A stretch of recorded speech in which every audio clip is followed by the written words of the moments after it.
नमस्कार दोस्तों, मैं देवेंद्र कुमार त्रिवेदी जो आज आपको चैप्टर पढ़ा रहा हूं उस चैप्टर का नाम है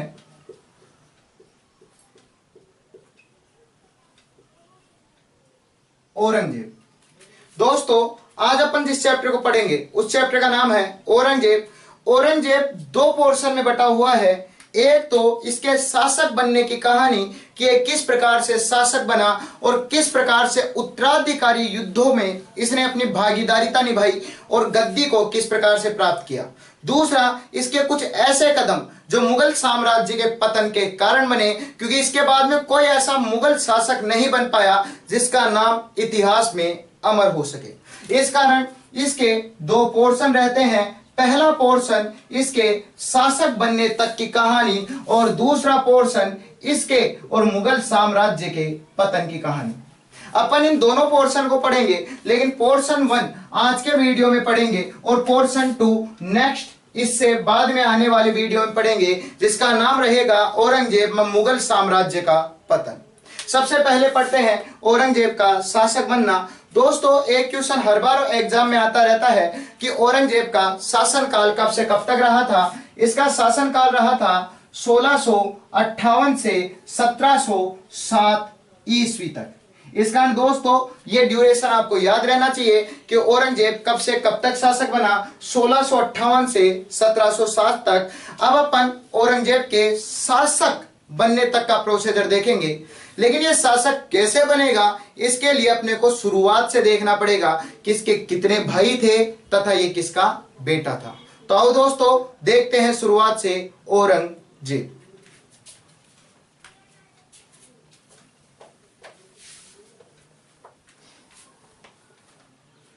दोस्तों, कहानी शुरू होती है शाहजहां से। शाहजहां की 4 संतानें हुई, जिनका कुछ इस प्रकार से नाम था। जो सबसे बड़ी संतान थी उसका नाम था दारा शिकोह। जो दूसरी संतान थी उसका नाम था शुजा। तीसरी संतान का नाम था औरंगजेब और चौथी संतान का नाम था मुराद। इस प्रकार से शाहजहां की 4 संतानें थी। शाहजहां ने स्वयं वे अपने संतानों के द्वारा पूरे भारत को कवर करने की कोशिश की थी, पूरे भारत पर साम्राज्य स्थापित करने की कोशिश की थी। किस प्रकार से दारा शिकोह को सबसे पहले पंजाब का सूबेदार घोषित कर दिया गया, मुराद को बंगाल का सूबेदार घोषित कर दिया गया, औरंगजेब को दक्षिण का सूबेदार घोषित कर दिया गया और मुराद को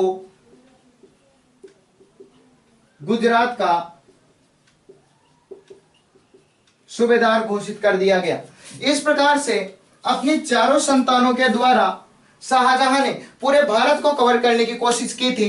पंजाब जो आज अपने सामने है ही, बंगाल आज 2 भागों में है, बांग्लादेश और बंगाल के रूप में, दक्षिण पूर्ण रूप से महाराष्ट्र, कर्नाटक, केरल, आंध्र प्रदेश का ये तेलंगाना इसके रूप से वर्तमान में जाना जाता है, और गुजरात अपने सामने आज भी वर्तमान में है। इस प्रकार से शाहजहां खुद दिल्ली और आगरा को देखा करता था और जो बच के अपने विश्वसनीय बेटों के द्वारा पूरे भारत के साम्राज्य को एकत्रित करने की कोशिश कर रहा था शाहजहां। अब शाहजहां से रिलेटेड अपन देखते हैं कि चारों बेटों में किस प्रकार से शासक बनने की महत्वाकांक्षाएं जगी और किस प्रकार से शासक बनने के लिए कोशिश करते हैं।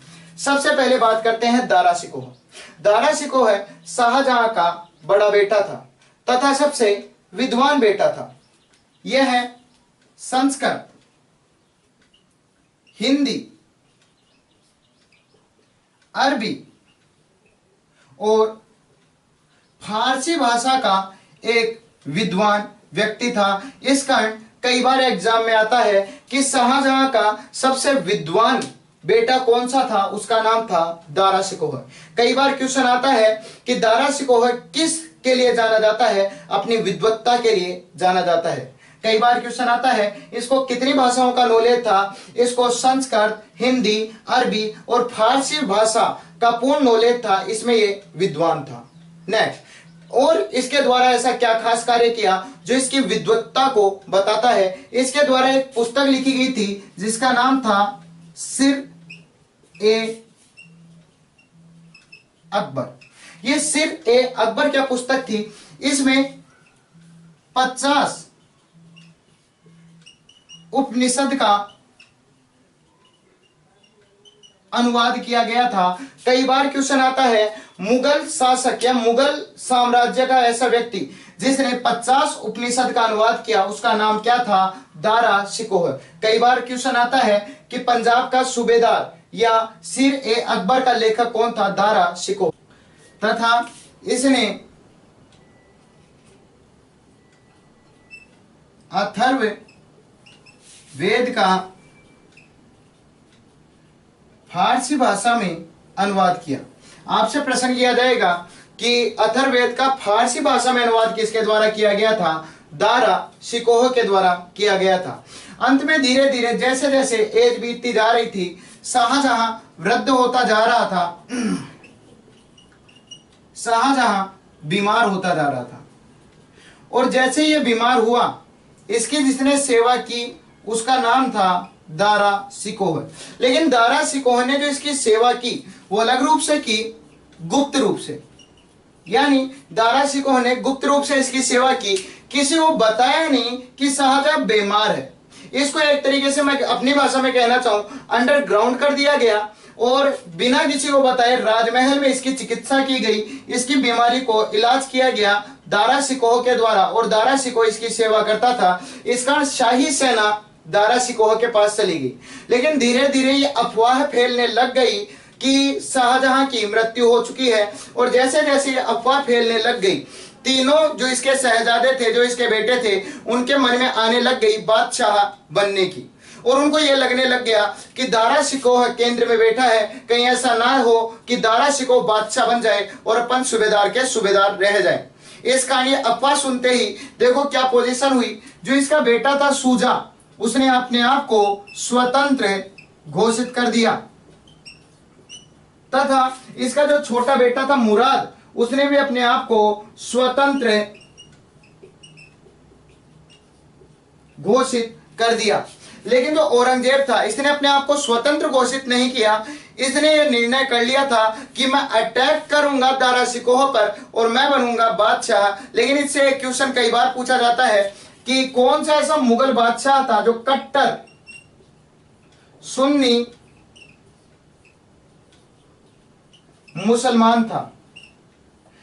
मुगल शासकों में एकमात्र कट्टर जो सुन्नी मुसलमान था, उसका नाम था औरंगजेब। ये होते हैं सबसे पहले ब्रीफली नॉलेज जो आपके पास होना चाहिए। फिर अपन देखेंगे कि कैसे इनमें उत्तराधिकारी युद्ध होता है और किस प्रकार से इनकी हत्या होती है, और लाशों की गद्दी पर औरंगजेब अपना सिंहासन बिछाता है। लेकिन उससे पहले एक बार अपन ब्रीफली इसको देखते हैं। अपन देख रहे हैं दोस्तों, चैप्टर का नाम है औरंगजेब। औरंगजेब का शासनकाल अपन ने देखा है 1658 से 1707। शुरुआत करते हैं शाहजहां से। शाहजहां के 4 बेटे थे, दारा शिकोह है, शुजा, औरंगजेब एंड मुराद। दारा शिकोह से देखो क्या क्या क्वेश्चन आ सकते हैं। पहला क्वेश्चन, दारा शिकोह कहां का सूबेदार था, पंजाब का सूबेदार था। कई बार क्वेश्चन आता है सबसे ब्रिलियंट या सबसे विद्वान कौन सा इसका शहजादा था, उसका नाम था दारा शिकोह है। दारा शिकोह के पास कितनी भाषाओं का नॉलेज था, इसको संस्कृत, हिंदी, अरबी व फारसी भाषा का नॉलेज था। ये इन भाषाओं का विद्वान माना जाता था। सबसे विद्वान शहजादा होने के कारण इसने एक पुस्तक लिखी, सिर ए अकबर। इसमें क्या किया गया था, 50 उपनिषदों का अनुवाद किया गया था। वेरी मोस्टेड क्वेश्चन आएगा, सिर ए अकबर। ये पुस्तक किसके द्वारा लिखी गई थी, दारा शिकोह के द्वारा। कई बार क्वेश्चन आता है सिर ए अकबर पुस्तक में क्या है, 50 उपनिषदों का अनुवाद है। नेक्स्ट, इसने अथर्ववेद का फारसी अनुवाद किया। कई बार क्वेश्चन आता है अथर्ववेद का फारसी अनुवाद किसके द्वारा किया गया था, दारा शिकोह के द्वारा किया गया था। नेक्स्ट, आपसे प्रश्न किया जाएगा शाहजहां जब बीमार हुआ तो उसकी सेवा किसके द्वारा की गई, दारा शिकोह के द्वारा। किस प्रकार से की गई, गुप्त रूप से की गई। उसका दूसरा बेटा था शुजा। कई बार क्वेश्चन आता है शुजा कहाँ का सूबेदार था, ये बंगाल का सूबेदार था। इसने क्या किया, जैसे इसको ये लगा, अफवाह का भ्रांतना लगी कि हाँ भाई शाहजहां की डेथ हो चुकी है, इसने अपने आप को इंडिपेंडेंट अनाउंस कर दिया, स्वतंत्र घोषित कर दिया। तीसरा बेटा था औरंगजेब। ये कहाँ का सूबेदार था, ये दक्षिण का सूबेदार था तथा एक कट्टर सुन्नी मुसलमान था। वेरी मोस्टेड क्वेश्चन आता है, एकमात्र ऐसा मुगल बादशाह जो कट्टर सुन्नी मुसलमान था उसका नाम क्या है, औरंगजेब। नेक्स्ट जो शासक था उसका नाम था मुराद। मुराद कहाँ का सूबेदार था, यह गुजरात का सूबेदार था। इसने क्या किया, इसने भी अपने आप को इंडिपेंडेंट अनाउंस किया, स्वतंत्र घोषित किया।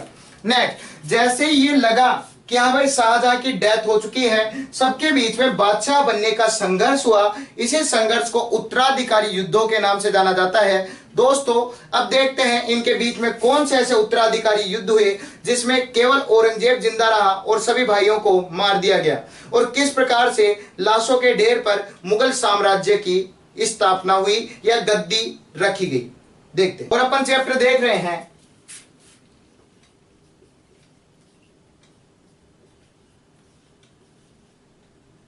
औरंगजेब। अब दोस्तों अपन देखेंगे किस प्रकार से औरंगजेब शासक बनता है और किस प्रकार से इनके बीच में उत्तराधिकारी यानी बादशाह बनने का युद्ध होता है। दोस्तों शुरुआत होती है शाहजहां की मृत्यु की अफवाह से, क्योंकि अभी तक अपन ने पढ़ा है शाहजहां के 4 बेटे थे, दारा शिकोह है, शुजा, औरंगजेब और मुराद। जैसे ही दारा शिकोह है बीमार होने पर इलाज करवाता है, लेकिन गुप्त रूप से तो मृत्यु की खबर उठती है, और मृत्यु की खबर जैसे ही अफवाह बनती है पहला युद्ध होता है। उस पहले युद्ध को कहा जाता है बहादुरपुर का युद्ध। क्या है यह बहादुरपुर का युद्ध, सामने देखते हैं। इसमें अटैक किया शुजा के द्वारा। शुजा दोस्तों वही है जो इसके दूसरे नंबर का बेटा था, यानी शाहजहां के दूसरे नंबर का बेटा था। इसने किस पर अटैक किया, शाही सेना पर, और इधर शाही सेना अटैक का जवाब देने आती है। शाही सेना का उस समय नेतृत्व कर रहे थे नंबर 1 सुलेमान। अब बात आती है ये सुलेमान कौन है, ये जो दारा शिकोह बड़ा बेटा था, दारा शिकोह के बेटे का नाम सुलेमान था। यहां कोष्टक में लिख देता हूं दोस्तों, जिससे आपको याद रहेगा ये दारा शिकोह का बेटा था, और इसका साथ दे रहा था इसमें राजा जय सिंह।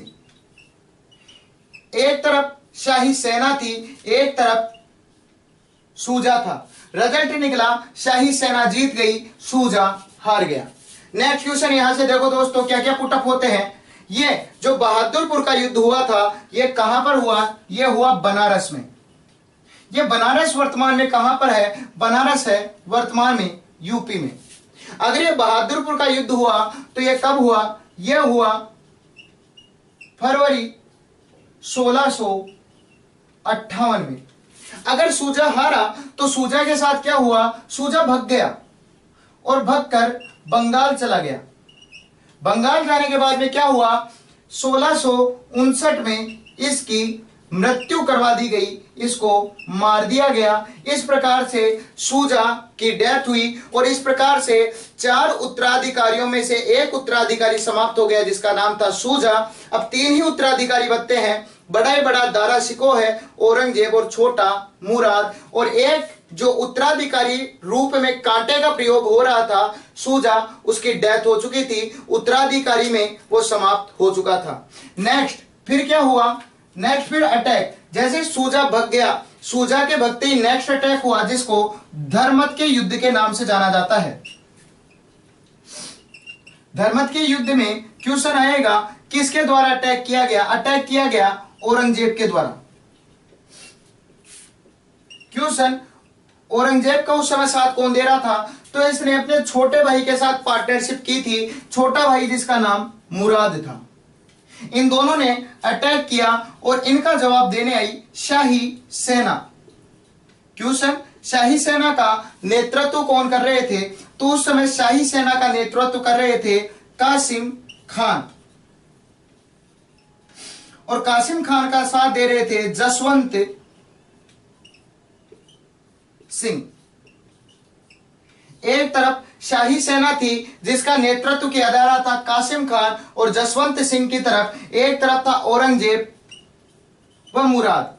इनके बीच में अटैक हुआ। रिजल्ट क्या निकला? शाही सेना हार गई, औरंगजेब इसमें जीत गया। क्वेश्चन अगर यहां से पुटअप होता है तो क्वेश्चन यह आएगा, ये युद्ध कहां पर हुआ था? ये युद्ध उज्जैन में हुआ था। ये उज्जैन आज कहां आता है? ये उज्जैन आज एमपी में आता है। नेक्स्ट क्वेश्चन, अगर ये युद्ध हुआ तो ये युद्ध कब हुआ? ये युद्ध हुआ था अप्रैल 1658 में। इसका रिजल्ट क्या निकला? रिजल्ट ये निकला कि शाही सेना कमजोर पड़ चुकी थी और शाही सेना के पतन स्टार्ट हो चुका था। इसके बाद में क्या हुआ? औरंगजेब रुका नहीं और इसने लगातार अटैक किया, और जो नेक्स्ट अटैक किया उस अटैक को कहा जाता है सामूगढ़ का युद्ध। क्वेश्चन आता है सामूगढ़ का युद्ध किन किन के बीच में हुआ? वो ही औरंगजेब जो लगातार अटैक कर रहा था और जिसका साथ दे रहा था उसका छोटा भाई मुराद। इधर इसका बड़ा भाई खड़ा था जिसका नाम था दारा शिकोह है, क्योंकि अब की बार शाही सेना का नेतृत्व करते हुए दारा शिकोह खुद युद्ध भूमि में आ चुका था और इनके बीच में यह युद्ध स्टार्ट हुआ। युद्ध का रिजल्ट क्या निकला? दारा शिकोह हार गया, औरंगजेब जीत गया। यह युद्ध कहां पर हुआ? यह युद्ध आगरा में हुआ। यह आगरा कहां पर पड़ता है? आज आगरा यूपी में माना जाता है। अगर यह युद्ध हुआ तो यह युद्ध कहां पर हुआ? यह युद्ध हुआ मई 1658 में। मई 1658 में जैसे ही औरंगजेब जीता, औरंगजेब ने क्या किया? औरंगजेब ने अपने आप को बादशाह घोषित कर दिया और औरंगजेब बादशाह बनता है 1658 में। फिर कब तक रहता है? यह 1707 तक रहता है। लेकिन जैसे यह बादशाह बनता है इसके सामने समस्याएं क्या आती है? इसके सामने समस्या सबसे पहली यह आती है कि शाहजहां, अभी तक जहां तक इसको अफवाह पता थी, इसको यही पता थी कि शाहजहां की डेथ हो चुकी है, लेकिन रियलिटी यह है कि शाहजहां बीमार था जिसका दारा शिकोह इलाज करवा रहा था गुप्त रूप से। जैसे ही यह शासक बनता है इसको पता चलता है शाहजहां तो अभी जिंदा है और यह कभी भी मेरे को बादशाह की पदवी से हटा सकता है, तो इसका क्या किया जाना चाहिए। दूसरा इसके सामने जो कांटा बनता है इसका बड़ा भाई दारा शिकोह। नेक्स्ट जो तीसरा इसका कांटा बनता है वो कांटा बनता है दारा शिकोह का बेटा जिसका नाम था सुलेमान। नेक्स्ट जो इसका कांटा बनता है वो बनता है दारा शिकोह का छोटा बेटा जिसका नाम था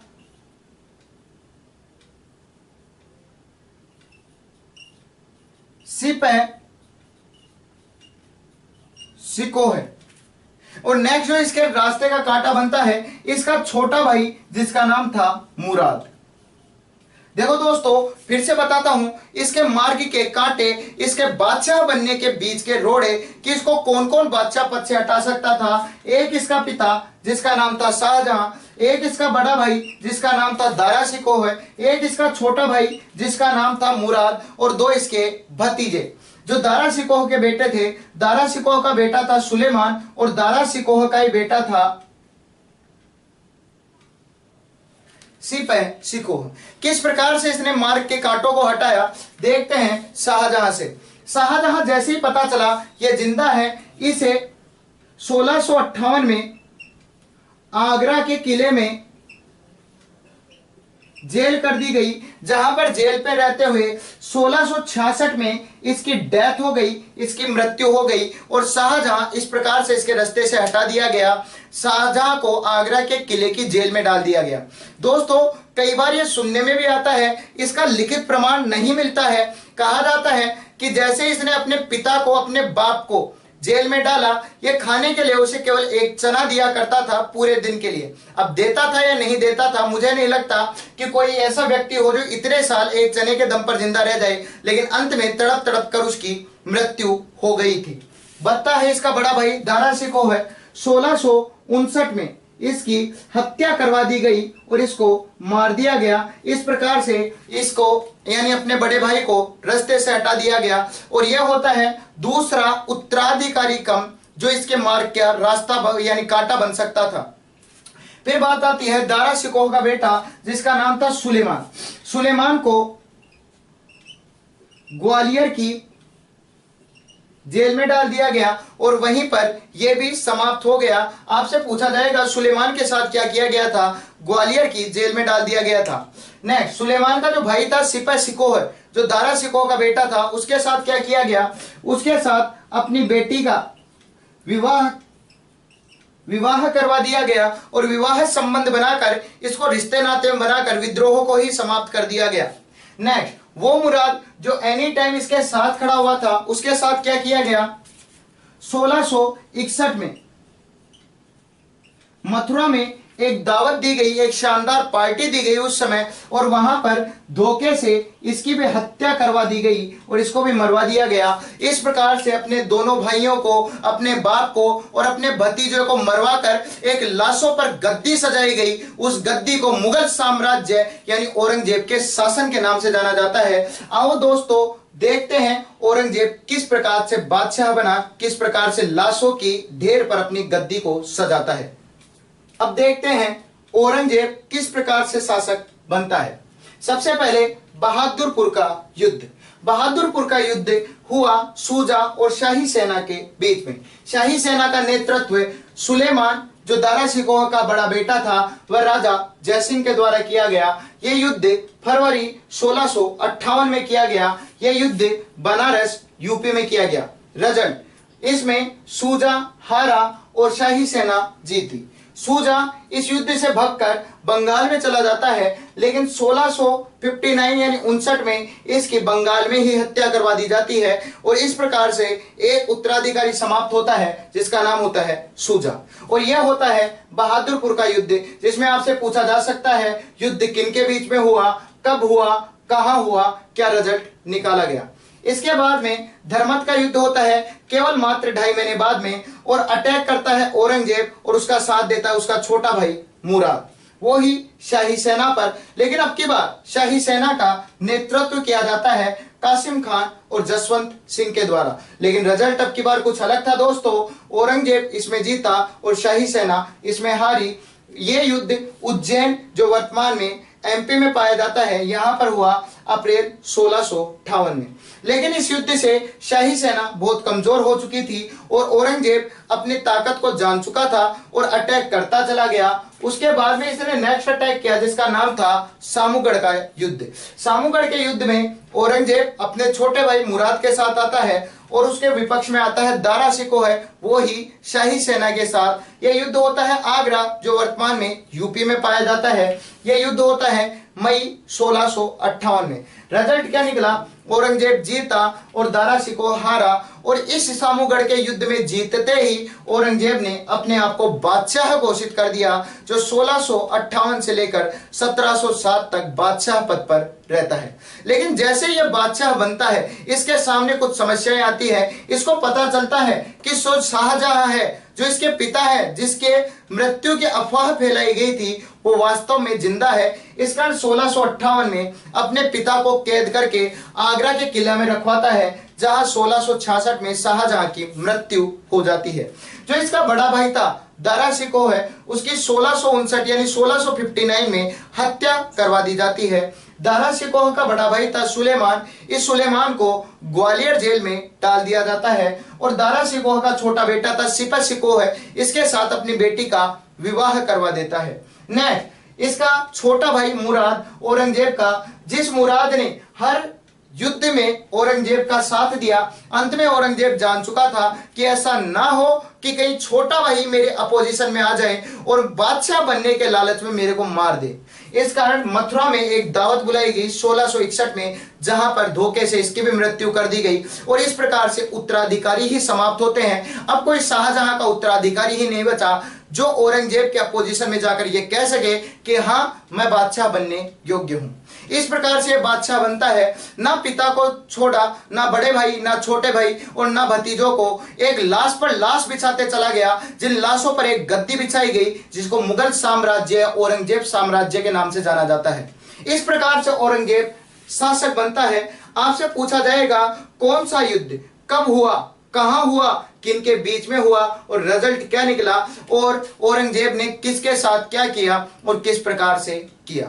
यह होता है दोस्तों औरंगजेब का पहला पोर्शन। दूसरे पोर्शन में देखेंगे औरंगजेब की वो गलतियां जो मुगल साम्राज्य के पतन का कारण बनी, क्योंकि इसके बाद में कोई ऐसा मुगल बादशाह नहीं बन पाया जिसका नाम इतिहास में अमर हुआ हो।